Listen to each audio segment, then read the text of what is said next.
Well, hello YouTube.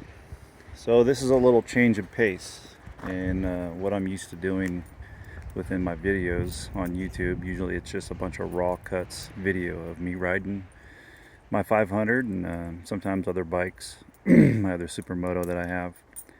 But nobody ever gets to see from this perspective what this sucker looks like. This is my 500AF. I'm pretty humble usually about this bike. I figured I'd kind of go over it a little bit right now before I put some pretty decent scratches probably on her today. I'm going to go out in some pretty rough single track, and it's not really too wet yet, so it's going to be a little dry. A lot of roots, a lot of rocks, a lot of dust, probably some scratching of the plastics amongst the trees. So I figured I'd kind of go over a little video of what she looks like to my huge audience of YouTube subscribers of like all 22 of you. So this thing should probably get some better recognition than what I've given her. I mean, this is really something that can compete with the big boys in the magazines, the Dirt Bike Mag and the Motocross Action Mag that Adam Millar had done about 2 years ago or so. It's pretty much a similar engine. So real quick, what it is, well, first off, this frame, I did this in, I fabricated everything, did all the cutting and measuring in 2011, maybe 12, and pretty much finished it in the end of 15, I believe the beginning of 2016. Used the same stock frame, Y, as before the whole billet Ys were out. So I just did all my own cutting, used the old, I don't know if you can see in there, the old mounts. All I did was clean them up, clean the welds, cut the welds, reuse, and re-weld. So this thing really looks still factory. You would never know that this thing is fit for a 500. And right here, I cut the welds and had a friend of mine. I can easily say I did everything but the TIG welding. Definitely don't have enough experience with TIG welding. So a friend of mine's little brother has his own business, own fabrication business, and he's really good at TIG. So basically, obviously, just sub that option to him. But yeah, I had some CNC head mounts made. Basically, all the little things that need to be done to the radiators.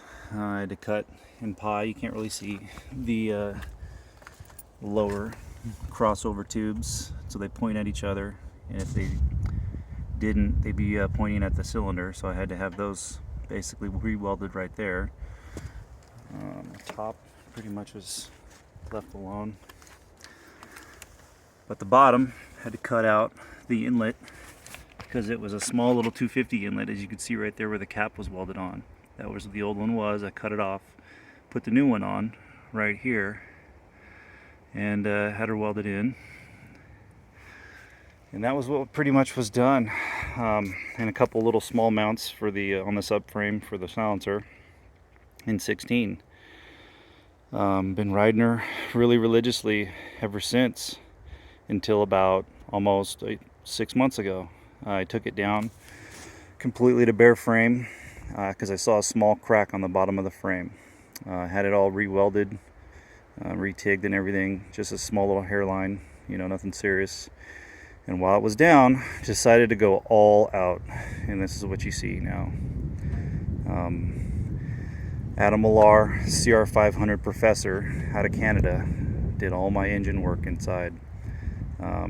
It was already ported and polished like mild, and I had it done overly with a head squish mod that was done to it as well. Port timed basically to the cases. He has done basically porting to the lower cases to match what he did to the cylinder, and made it an amazing difference, that's for sure. There's his little reed cage, basically adapter. The plenum is a V-Force 3 that I've had, but then I use his basically just the adapter, put all my B-Force carbon fiber reeds in that. And what did I use for a piston again? I used a Vertex, and was pretty much, I think I'm about 0.75 out. Oh no, I'm a little over 1 out. That's what it is. 1 over. But then these beautiful cases out of Australia. A lot of guys doing these now. TSR cases. All the internals, pretty much, I can honestly say on everything on this bike, I have touched every single nut and bolt. I do all my own work. I do all my own writing. Hydraulic clutch, which is amazing. I love it. But had the transmission gears micro polished. I did everything as far as installing all the crank bearings and seals and whatnot. The crank was sent out to Crankworks, balanced and rebuilt. Basically just new bearings to stock OEM crank in it still. And that's pretty much it in the bottom end. Just all redone. It's an amazing bottom end. It's been beefed up, obviously, in weaker areas that Honda had in their lower case. So I love it. Over here on this side we have AJ Wagoneer. He's a service Honda originator, the king of the CR500AF basically. Who pretty much made these things. Mine's a conversion because I pretty much did it myself. If this was a real service Honda, that would be saying it's pretty much made by him. But just a lot of little goodies after that I've had put on, or that I put on, that I bought. This was one of the biggest cherries on tops right here, was this pipe. It actually does a big difference in the over rev. I do notice the difference in the pull from 3/4 throttle up to full. You really don't need it anywhere unless you're pretty much in the desert or trying to hill climb, but the bottom and mid has pretty much kind of smoothed out a little bit more too, because of the shape of this pipe and dyno results that he's had proven. Very well spent money on that pipe. I love it. It's a good woods killer, and this is her first real big ride after my 250-mile break-in in the desert. I pretty much got the bike complete the day before that race. So yeah, this is her. For anybody who wants to see what the bike looks like, you only get to see my helmet cam footage. This is what she looks like. Pretty much dialed. I got the steering damper I put on it. I got Trail Tech Voyager, 3.1 gallon tank. These wheels I just put them on last night. I just did them all up myself. Luckily, I could honestly say this time I didn't build these wheels. I had them sent just wheels complete, and just put the tires on last night. Yeah, I can't wait. So anybody who's interested and want to know what it looked like, sorry this is a little lengthy, but yeah, it's an amazing machine.